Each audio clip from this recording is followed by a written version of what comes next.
Welcome, ladies and gentlemen. We have an apex predator as the Shredder of Lustria stalks the field. We do have a Lizardmen versus Dark Elf matchup. We have Flying Taco will be commanding the Lizardmen, and we also do have Nakai, the Wanderer, is going to be leading the charge for the Lizardmen forces. So for the rest of the Lizardmen, we do have a Skink Priest of Heavens, and the Skink Priest is going to be bringing Harmonic Convergence as well as Chain Lightning. Now Nakai is just going to be bare bones here, not going to be bringing any of his items. He is kind of a wild pick in and of himself. He does have some very cool animations, and of course that Shredder of Lustria, who does have poison missiles as well, so in a monster fight already giving a little bit more advantage in that already tilted matchup against anything that the Shredder will be facing. So we also have triple Feral Cold Ones in the rear as well for the mobility department, but the front line is going to be some Chameleon Skinks, 3 of which with their poison and their stock as well, a very good pick. Pretty much any matchup, Chameleon Skinks just pay for themselves so well with that constant poison that they're able to get, and they are very hard to deal with anything that doesn't have very fast mobility. And then for the rest of the forces, we do have Skink cohorts mixed in with the cohort of Sotek and another couple red-crested Skinks. So it's going to be a very skink-heavy army for that front line. No Saurus or anything heavy-hitting. It is going to be pretty much down to that Shredder of Lustria and the mobility of the Feral Cold Ones to really win the day for the Lizardmen. And then for the Dark Elves, whom they will be facing, we have a front line of Dread Spears. And then they will be backed up, though, by some Sisters of Slaughter, as well as the Sisters of the Singing Doom Witch Elf unit. So there's a second Sisters of Slaughter as well, and they will chew through anything that the Lizardmen have right now. There's nothing that's going to be able to hold up against the Sisters of Slaughter. The shots from the Chameleon Skinks and the assistance from the Feral Cold Ones and the Shredder of Lustria is going to have to be pulling their weight to deal with these units here, and that Sisters of Singing Doom with their rampage is going to make that a little harder to do, as that they can very easily rampage that Shredder and any of the other Feral Cold Ones on the map. Otherwise, for the rest of the army, we do have some Dark Shards as well, and they will have their very nice target in the name of the Shredder. We also have the Dark Riders with repeating crossbows and Cold One Knights on the flanks. We do also have a couple Reaper Bolt throwers, and the leadership department will be the High Beastmaster with his Tormentor sword, and the rest of his kit is going to be the Featherfoe Torque, giving minus 15 armor and melee defense, and the Beast Slayer, which gives him a nice plus 16 bonus versus large, and he will be needing that indeed. And we have the Sorceress of Beasts going to be bringing the Curse of Anraher, and we do have the transformation of Kadan. And that will be the armies that we have for you here today. So let's get the show going as the armies do approach one another. The Chameleon Skinks will be firing away, poisoning the upcoming Dread Spears, allowing these Skink cohorts to get a little bit of advantage. The Skink cohort should do fairly decently against the Dread Spears, though as soon as the Sisters of Slaughter come in, that's not going to be the case any longer. The cohort of Sotek will be able to provide a bit of a anchor, I suppose, to that front line, as they are unbreakable, but they are taking a ton of damage off that charge from the Cold One Riders. But here comes that Shredder of Lustria looking to punish that little engagement here, but they do pull out before he can get in. He's getting some poison to the surrounding units, getting some shots in here and there, but he is also taking a lot of focus fire from all of the Dark Shards and the Reaper Bolt throwers. And if we swing on over to the far flank, we can see that the Dread Spears have been broken down a bit, and the Feral Cold Ones have done a bit of damage to those Cold One Knights with the assistance of the red-crested Skinks, but the Sisters of Slaughter chasing the Chameleon Skinks away from that engagement. And we do have a summon coming down as the Feral Manicore does come down onto the field, but the Shredder of Lustria is getting quickly into the back line, not caring at all about that front line whatsoever. But the High Beastmaster and the Cold One Knights are now free to reign in the back, as they just have nothing to oppose them, as they will be able to just mop up all of the other Lizardmen troops. But Nakai and the Shredder of Lustria is going to be going in deep in the back line of the Dark Elves as well, as it looks like there was going to be a Chain Lightning trying to be casted by the Skink Priest, but the Skink Priest getting a little too close to that cast zone and is canceling it.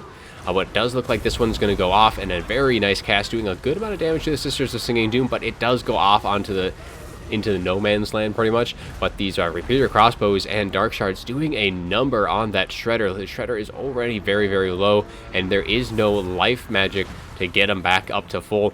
But otherwise, the Lizardmen have won this flank over here, as they have been able to push off those Cold One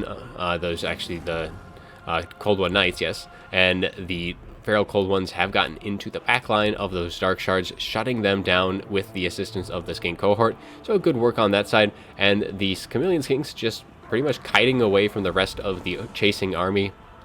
Doing some decent work there, but now the High Beastmaster might be smelling a little bit of blood in the water, as that Shredder of Lustria is getting very, very low, and with the Cold One Knights in support, he may be thinking of dropping down and popping some of his abilities, but he is not going to be doing that. He does drop Tormentor's Sword, though, as he passes over, freezing them in place, and so they will not be able to give chase to him as he does pull in and tries to deal with these Feral Cold Ones. And here come those Sisters of Singing Doom, getting a nice rear charge, though, off onto the Skink cohort, trying to free up their Dark Shards. But here comes that Shredder of Lustria, looking for a nice little snack to chew on, and he comes right into the rear of those Sisters of Singing Doom. The Skink cohort will probably be routing off, but that Shredder of Lustria being able to shut down those Dark Shards, very good for him, because he does need to make sure that those armor-piercing missiles are shut down as quickly as possible. But otherwise, yeah, Sisters of Singing Doom continuing to chase around a few units on the periphery. Cold One Knights getting shattered now, and a nice little Chain Lightning going through, trying to clean up these Dark Shards as quickly as possible, because the Shredder of Lustria is on a bit of a timer right now. There is quite a bit of armor-piercing missiles still on the field, especially with these Dark Riders with repeater crossbows. The Feral Cold Ones trying to keep them busy right now, keeping them away, but they really don't have the numbers right now to effectively do that. And especially with this High Beastmaster circling around, can easily peel them off and allow those Dark Riders to continue firing in. But these Sisters of Slaughter are going to be routing right now, and they are pretty close to the edge of the map, and they may just go right off. So these Red-Crested Skinks with Nakai, who is still at full health himself, so that is very, very good.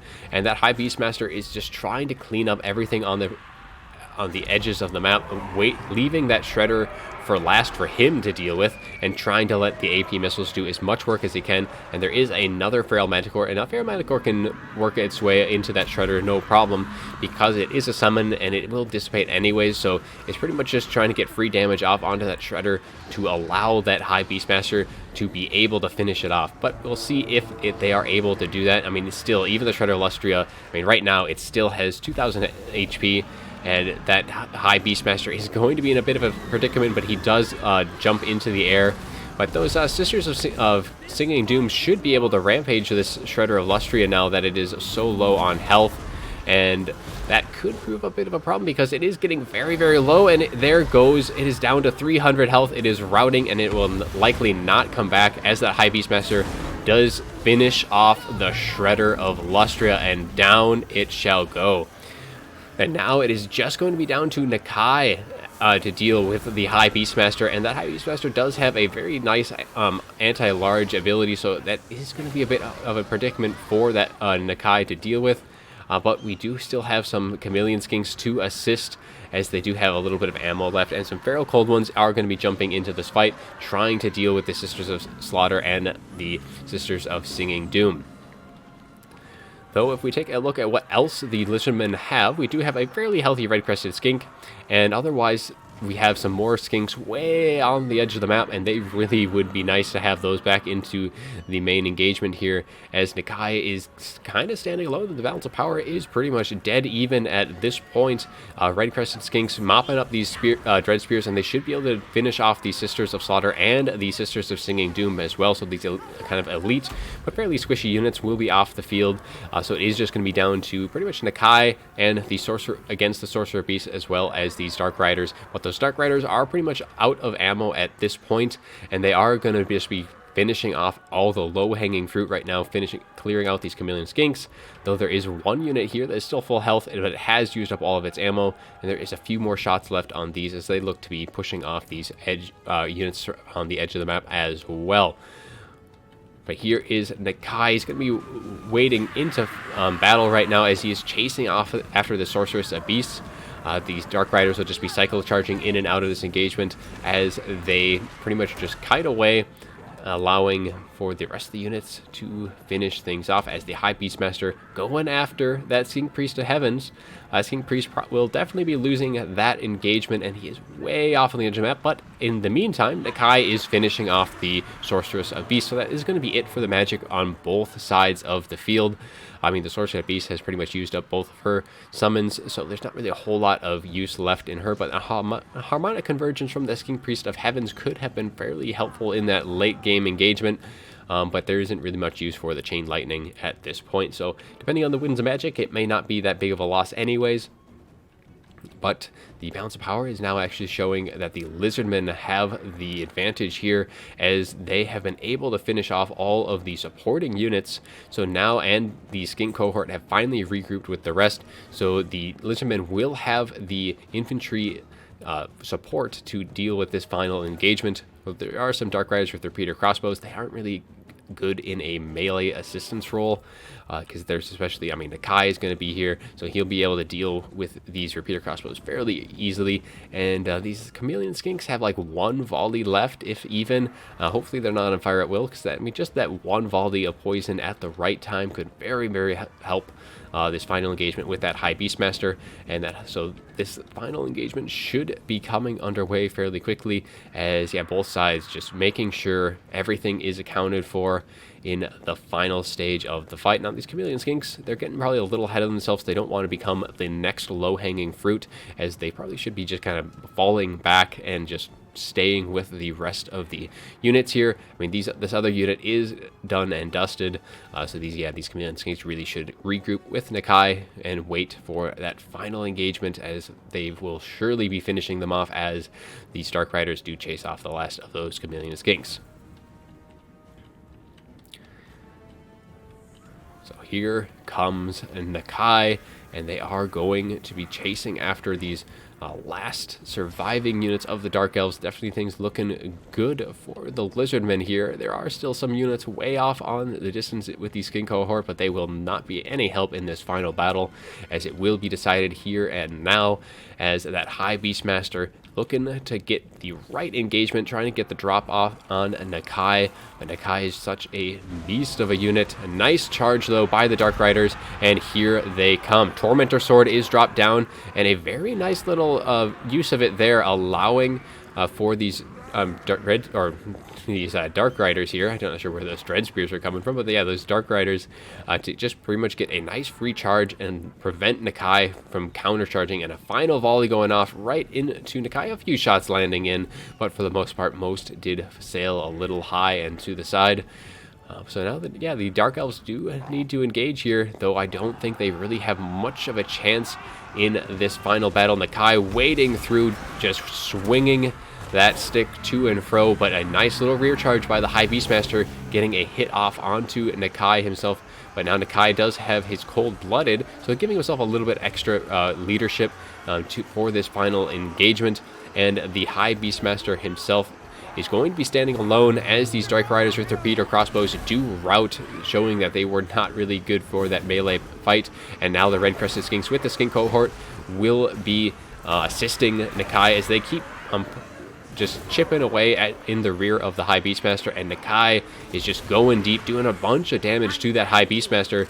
These Dark Riders do come back, but it's probably going to be a little too late, as they are going to be getting a charge in, and it's possible they might be able to break off some of these chameleon skinks, but very wisely those Skink cohort move forward to break that charge off onto Nakai, so leaving Nakai to deal with this High Beastmaster, as the Beastmaster is starting to waver now. And without any of his support, he will be routing just as those Dark Riders shatter. And it is now army losses, and the Lizardmen will finally take it. So a very fun match. Let's take a look at the after battle report. as the Lizardmen, despite that Shredder of Lustria going down, they were still able to pull it back in the late game, dealing with that High Beastmaster. And yeah, for the Dark Elves, that High Beastmaster really just... he played it really well, because they had to make sure that the Shredder was chipped away out throughout the match, so that these Reaper Bolt throwers, as well as the Dark Riders and Dark Shards, just had to get as much of their shots off into that Shredder of Lustria. I mean, these Dark Riders getting triple chevrons. I'm not sure if they started with any, but if they didn't, then that's 3 chevrons, all from the damage they dealt with to that Shredder of Lustria.